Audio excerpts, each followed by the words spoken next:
இதுதான் மலையேற்ற பாதை. சித்தர்களும் ஞானிகளும் அவதார புருஷர்களும் மனித குலத்துக்காக விட்டு சென்றிருக்கிற பல தியாகங்கள், பல அற்புதங்கள், பல லீலைகள். இன்றைக்கி குவாண்டம் ஃபிசிக்ஸும் குவாண்டம் மெக்கானிக்ஸும் ரொம்ப அழகாக ஹியூமன் ஸ்பைன் அண்ட் பிரெயின்குள்ளே ஏற்படுகிற சேஞ்சஸை ஆராய்ச்சி பண்ணின்னு இருக்காங்க. இதை ரொம்ப சிம்பிளாக இந்த மாதிரி மலையேற்ற பயிற்சி மூலமாக, பிரெத்தை ஆழப்படுத்துறது மூலமாக, மந்திரத்தை தொடர்ந்து ஜபித்து கொண்டே குருமார்கள்கிட்ட அன்பு செலுத்துறது மூலமாக நம்ம எல்லாரோட ஹியூமன் ஸ்பைன் அண்ட் பிரெயின்குள்ளே இருக்கிற சட்டில் குரூஸ் ட்ரிகர் ஆகுது.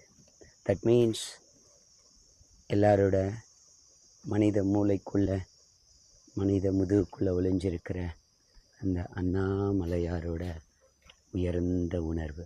பிகாஸ் இறைவன் எங்கும் இருக்கிறான், எதிலும் இருக்கிறான், அவனுக்கு அழிவே கிடையாது.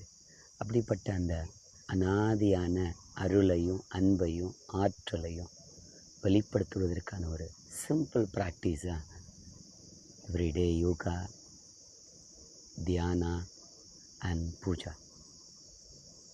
இந்த ரிச்சுவல்ஸை நம்ம எல்லாருக்கும் ரொம்ப முறையாக நேர்த்தியாக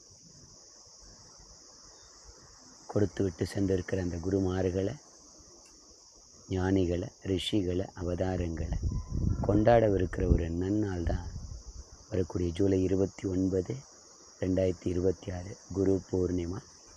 மிஸ் பண்ணாதீங்க அன்பர்களே, எல்லாரும் கலந்துக்கோங்க. குருவே துணை, குருவே சரணம், குருவே அருணாச்சலம்.